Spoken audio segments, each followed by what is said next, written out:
आज हम लोग पढ़ेंगे क्लास 12th में कॉन्टिन्यूटी। कॉन्टिन्यूटी क्या होती है उसके बारे में जानेंगे। बहुत ही इंपॉर्टेंट चीज़ है बच्चों, सभी लोग ध्यान से इसको समझ लीजिए।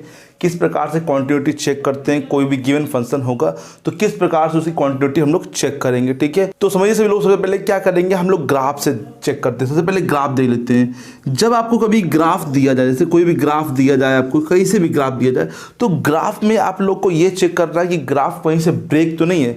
ब्रेक होने का मतलब है कहीं से बच्चों अलग तो नहीं है। जैसे मान लीजिए ये ग्राफ है, ये अब ये से, तो ये यहाँ पर क्या है, ब्रेक है। तो ये बच्चों इस पॉइंट पे क्या हो गया है, कॉन्टिन्यूअस नहीं है। तो कॉन्टिन्यूअस नहीं है तो क्या बोलते हैं, उसका उल्टा वर्ड जो होगा वो होता है डिसकॉन्टिन्यूअस। तो जो कोई ग्राफ कॉन्टिन्यूअस होता है तो लगातार वो चलता रहता है, कहीं से भी ब्रेक नहीं होता है। तो ये बच्चों समझ में आया आपको किस प्रकार से कोई ग्राफ दिया जाए, ग्राफ में आप लोग को चेक करना है कि ग्राफ लगातार चलना चाहिए, कहीं से भी ब्रेक नहीं होना चाहिए। अगर ग्राफ ब्रेक हो गया तो फिर वो कॉन्टिन्यूअस नहीं होगा, ठीक है। ब्रेक नहीं होना चाहिए, लगातार वो हर जगह से जॉइंट होना चाहिए। अब तो ये बात हो गई ग्राफ की, लेकिन अगर हम लोग कोई फंक्शन दिया जाएगा, फंक्शन का मतलब कोई एफ फंक्शन दिया जाएगा और कोई पॉइंट दिया जाएगा। मान लीजिए पॉइंट क्या हमने ले लिया, सी पॉइंट ले लिया, मतलब कॉन्टिन्यूटी सी से स्टार्ट होती, तो मैंने सी पॉइंट यहाँ पे ले लिया। तो अगर मान लीजिए आपको कोई फंक्शन दे रखा है और उसको कॉन्टिन्यूटी चेक करना है किसी पॉइंट पे, तो फिर कैसे चेक करेंगे। तो देखिए इसके लिए क्या करते हैं, मान लीजिए हमें एफ कोई गिवन फंक्शन है, ओके। एफ क्या है, कोई गिवन फंक्शन है, let f be a given function, ठीक है। और c be any real point. Real point का मतलब है कि सी एक रियल नंबर पे बिलोंग कर रहा है बच्चों। तो रियल नंबर है तो अगर फंक्शन कॉन्टिन्यूअस होगा, if the function is continuous, समझना कॉन्टिन्यूअस के लिए हम लोग लिमिट की हेल्प लेंगे। लिमिट ये बताता है हम लोग कि वैल्यू उसकी, जैसे मान लीजिए सी है तो सी से जस्ट छोटा क्या होता है बच्चों बताइए, सी माइनस, और सी से जस्ट बड़ा तो क्या होता है, सी प्लस। इन दोनों की जो वैल्यू आएगी, मतलब सी से जस्ट छोटे पर और सी से जस्ट बड़े पे जो वैल्यू आएगी वो आपस में इक्वल होनी चाहिए। मतलब लिमिट में अगर मैं ये इसी को लिखूं तो कैसे लिखूंगा, तो limit x tending to c minus f x, और फिर लिमिट ध्यान देना सब बच्चे, x tending to c plus f x is equal to में क्या होना चाहिए, एफ सी। अगर ये चीज होगी बच्चों तो फंक्शन जो कहलाएगा वो क्या कहलाएगा, कॉन्टिन्यूअस कहलाएगा एट सी। किस पे, एट सी। अगर ये कंडीशन अप्लाई, मतलब ये कंडीशन सेटिस्फाई कर रहा है तो अगर इसको छोटा करके लिखना है तो आप लोग इस प्रकार ध्यान देंगे सब लोग बच्चों, लिमिट क्या लिखना है, x tend to c, only c, मतलब सी पे चेक कर रहे हैं कॉन्टिन्यूटी किसके लिए, एक्स के लिए, मतलब क्योंकि एफ एक्स दे रखा है और यहाँ पे एफ एक्स सिंपल, और इज इक्वल टू में क्या लिखेंगे, F C, simple value C के लिए बच्चों। तो इसको छोटे रूप में इस फॉर्म में ले सकते हैं। ये कब यूज करना है, ये कब यूज करना है, ये भी मैं आपको बताऊंगा, ठीक है। फॉर्मूले पे फिर से गौर कर लीजिए क्योंकि ये फॉर्मूले याद नहीं होते हैं। तो फिर से देखिए, लिमिट किस पे, x टेंड टू c, मतलब x कहाँ पे टेंड कर रहा है, c, और ये क्या है, एफ एक्स के लिए। मतलब ये जो लिमिट निकालनी है वो जो गिवन पॉइंट होगा, मान लीजिए आपको point x equal to 1 given है, x इक्वल टू 1 गिवन है तो मतलब x टेंड टू 1, अगर x इक्वल टू 2 गिवन है तो x टेंड टू 2, और ये वही बन जाएगा f1 f2 जो आपको गिवन होगा, मतलब जो यहाँ पे पॉइंट दे रखा होगा वो यहाँ पर आ जाएगा। मतलब जो आपको ये 1 2 3 कुछ भी दिया जाएगा वो c का काम करेगा यहाँ पे, राइट है। तो हम आपको एक क्वेश्चन बताते हैं, फिर उसके बाद और भी देखो हाई लेवल के क्वेश्चन जो होंगे वो भी हम आपको बताएंगे, ठीक है बच्चों। पहले देखते हैं सिंपल, चालू करते हैं। जैसे बच्चों फर्स्ट क्वेश्चन लिखा है, check the continuity of f x is equal to 2x square minus 1 at x is equal to 3। किस पे चेक करना है बच्चों, 3 पे। तो समझ लीजिए 3 पे किस प्रकार से कॉन्टिन्यूटी चेक करेंगे। हम लोग को कॉन्टिन्यूटी के लिए पहले फॉर्मूला लिख लीजिए, यहाँ पे लिखिए बच्चों, c के लिए लिखा था आपको x टेंड टू क्या बताया था बच्चों बताइए, c, और यहाँ पे f x is equal to f c बताया था। अब समझिए यहाँ पे x इज इक्वल टू क्या दे रखा है, 3, मतलब जो c की वैल्यू है वो कितनी है, यहाँ पर 3 है, राइट है। अब फंक्शन हम लोग को एक ही फंक्शन गिवन है मतलब f x equal to 2x square minus 1। एक मतलब अभी मैं बता रहा हूँ, जैसे एफ एक्स इक्वल टू कभी कभी हम लोग को फंक्शन कुछ इस टाइप से दो फंक्शन दिए जाएंगे, तो फिर वहाँ पर हम लोग जो नहीं अभी बताया था आपको C माइनस और C प्लस बताया था, तो वो फॉर्मूला फिर वहाँ पे यूज़ करेंगे। लेकिन आपको अगर एक सिंपल फंक्शन गिवन होगा तो फिर आप सिंपल फॉर्मूला यूज़ कर सकते हैं, ये वाला। सबसे पहले ये फाइंड करेंगे, फिर ये फाइंड करेंगे, अगर दोनों इक्वल आएंगे तो मतलब ये कॉन्टिन्यूस होगा। तो देखिए बच्चों, पहले क्या लिखेंगे, limit x tending to C fx। अब at x is equal to किस पे, 3 पे। तो 3 के लिए क्या करेंगे बताइए भाई, x टेंड टू 3 fx क्या है बच्चों बोलोगे, 2x स्क्वायर माइनस 1। c की जगह मतलब यहाँ 3 रखा मैंने, और fx की जगह क्या लिखा, 2x स्क्वायर माइनस 1। और सिंपल 3 की वैल्यू 3 यहाँ पे पुट कर दीजिए, कहाँ पे, x की जगह। जैसे आप 3 पुट करेंगे तो x हट जाएगा, तो 2 इंटू 3 का स्क्वायर माइनस 1, 3 3 जा 9, 9 2 जा 18, और 18 बन गया बच्चों, कितना बचेगा, 17। ये तो आता ना आप लोग को, 3 3 जा 9, 9 2 जा 18, 18 बन गया 17। अब सिंपल देखिए वैल्यू, 2x स्क्वायर माइनस का 1, तो अब यहाँ पे 3 रखिए यहाँ पर, तो 2 इंटू 3 का स्क्वायर माइनस 1, तो यहाँ पर भी आप लोगों को क्या आएगा, 17। तो आप लोग क्या कहेंगे कि limit x tending to 3 fx जो इक्वल है वो किसके इक्वल है, f3 के क्या है, इक्वल है। तो मतलब जो गिवन फंक्शन है f जो है वो कॉन्टिन्यूस है किस पे, एट x इक्वल टू 3 पे। अच्छा, आप लोगों को क्या देख के लगा कि ये भैया ऐसे तो सभी फंक्शन कॉन्टिन्यूस होंगे, क्योंकि वैल्यू तो क्या आएगी, सेम ही आएगी। हाँ, ऐसे जो फंक्शन होंगे वो हमेशा क्या होते हैं, कॉन्टिन्यूस होते हैं, जो सिंपल लिखे होते हैं। लेकिन जब दो दो फंक्शन बन के आएंगे तो फिर उनको हम लोग नहीं कह सकते कि कॉन्टिन्यूस हैं कि नहीं है, क्योंकि वो ब्रेक हो सकते हैं। ये ग्राफ जो होते हैं कहीं से ब्रेक नहीं होते, सब जगह बच्चों क्या होते हैं, कॉन्टिन्यूस होते हैं बच्चों। ठीक है, ये 3 पे क्या, 4 पे क्या, सभी जगह बच्चों कॉन्टिन्यूस होंगे बच्चों, है ना। तो इस पे ध्यान करिएगा, कोई सिंपल अगर फंक्शन होगा तो आप लोग किस प्रकार से करेंगे, समझ में आ गया बच्चों, बता दीजिए सभी लोग को आ गया।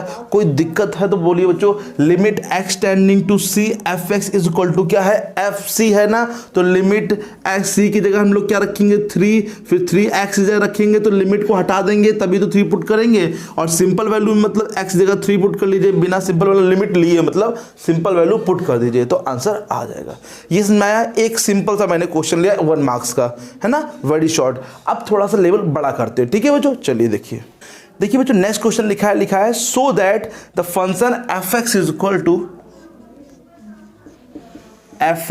Equal to x square plus 3x plus 3 and this is 1 if x does not equal to 0 और if x is equal to 0 then x is equal to at x equal to 0 show that the function, ये function given है हम लोग को, is not continuous at x is equal to 0। 0 पर function जो है continuous नहीं है, ये हम लोग को शो करना है, प्रूव करके दिखाना है। तो देखिए अब बताना है कि 0 पे फंक्शन जो है कॉन्टिन्यूस नहीं है। तो समझिए ये क्या लिखा है, डज नॉट इक्वल टू, मतलब कि डज नॉट इक्वल टू का मतलब होता है कि अगर 0 नहीं होगा, अगर 0 नहीं होगा तो ये होगा, और अगर 0 होगा तो फिर 1 आंसर आएगा। फिर समझिए, अगर 0 नहीं होगा मतलब कि 0 से छोटा हो जाए या 0 से बड़ा हो जाए तो फंक्शन तो में ये लेना है आपको, ठीक है ये। और अगर मान लीजिए 0 ले रहा है तो x इक्वल टू 0 पे ले रहे हैं करेक्टली, तो 0 पे क्या आंसर आएगा, 1 आंसर आएगा, ठीक है। तो इसके लिए आप लोग क्या यूज करेंगे, पहले एक बार 0 माइनस, जैसे 0 पे चेक करना है तो c माइनस होता था, c प्लस होता था, फिर c होता था। तो इसी प्रकार से इसको बोलते हैं LHL, लेफ्ट हैंड लिमिट। तो क्या होता है, limit x tending to c minus fx, समझो जो c का मतलब है यहां पर 0 से, x tending to 0 minus, 0 minus का मतलब अब बता चुका हूं मैं, c माइनस का मतलब होता है 0 से छोटा। अच्छा लिख देता हूं यहां पे at x is equal to 0। तो x इज इक्वल टू 0 मतलब ये x की जगह न रख देना आप लोग, x की वैल्यू मतलब x की जगह मतलब ये 0 है, मतलब c की जगह आपको क्या पुट करना है, 0, क्योंकि x टेंड कर रहा है, x दिखा रहा कहां पे, 0 की तरफ। मतलब ये क्या मतलब होता है, c से जस्ट छोटा, तो ये मतलब क्या है, 0 से जस्ट छोटा। तो मैंने कहा इसका मतलब क्या होता है, 0 के जस्ट इक्वल ना हो, 0 से छोटा हो या जस्ट बड़ा हो, तब ये लेना। तो अब ये लेंगे बच्चों, एक्स स्क्वायर प्लस का 3x प्लस का 3। अब देखिए यहाँ पे ध्यान से देखिए, यहाँ पे सॉल्व कैसे करना।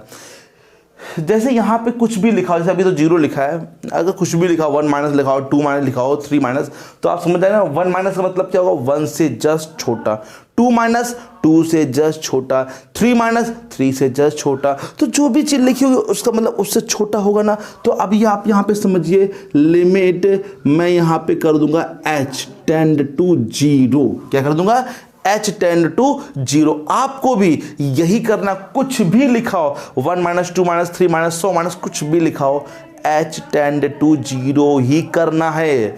अब आगे समझिए क्या करना है, मतलब हमने h जो माना है वो 0 के अप्रॉक्स माना, मतलब 0 के लगभग माना, बहुत छोटी वैल्यू है।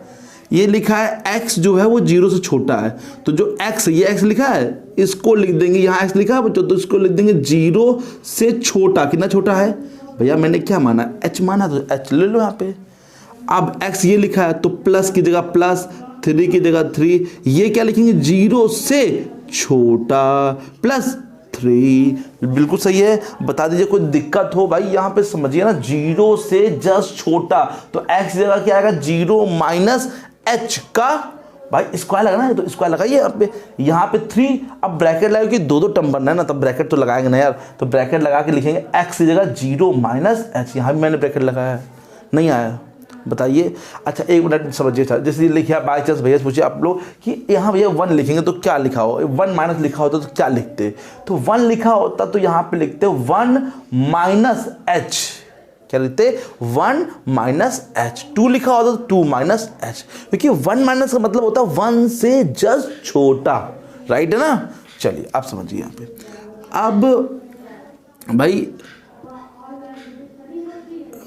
यहाँ पे 0 में h जाएगा तो माइनस h तो बचेगा, माइनस h का होल स्क्वायर, और 0 में h जाएगा तो कितना बचेगा, माइनस h प्लस 3।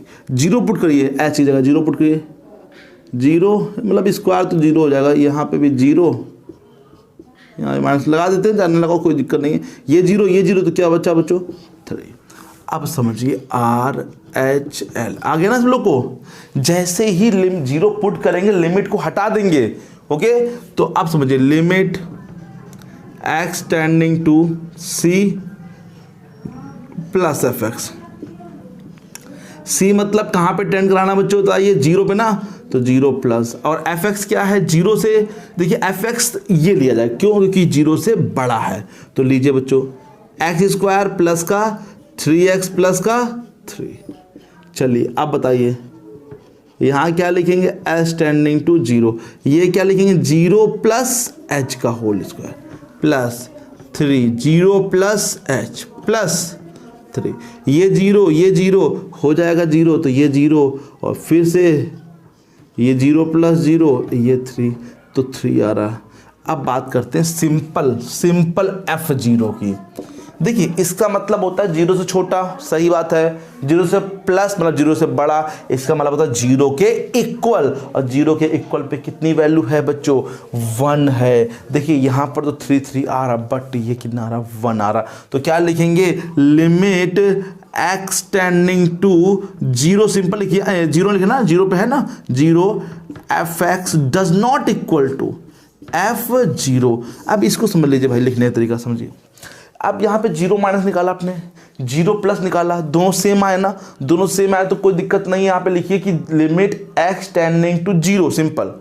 अगर बाई चांस ये दोनों सेम ना आते तो फिर हम लोग यही छोड़ देते क्वेश्चन कि LHL और RHL सेम नहीं है, तो लिमिट फिर कॉन्टिन्यूस होने की बात ही नहीं बच्चों। वहाँ पे जब लिमिट एग्जिस्ट ही नहीं करेगी तो कॉन्टिन्यूस कहाँ बात करेंगे, पहले लिमिट एग्जिस्ट होनी चाहिए। ये यहाँ पे लिमिट एग्जिस्ट हो रही है, यहाँ पे 3 आंसर आ रहा है।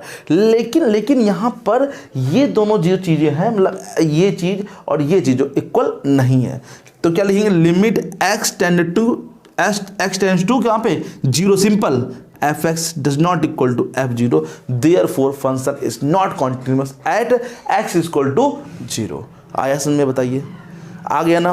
तो आप पहले ये 2 क्वेश्चन से तैयार करिए, फिर मैं आपको आगे के क्वेश्चन बताऊंगा। लेकिन आप प्लीज़ इसको बार बार देखिए बच्चों, जो चीज़ नहीं आ रही है प्लीज़ पूछिए, ठीक है। और भी मैं इसको क्वेश्चन बताऊंगा, लेकिन अभी अब आज टाइम हो गया बच्चों, तो आज इसके इतने कर लीजिए क्वेश्चन, ठीक है। और कोई भी क्वेश्चन आपको नहीं आ रहा तो प्लीज़ बता दीजिए, मैं उसको जरूर बताने की कोशिश करूँगा, ठीक है बच्चों।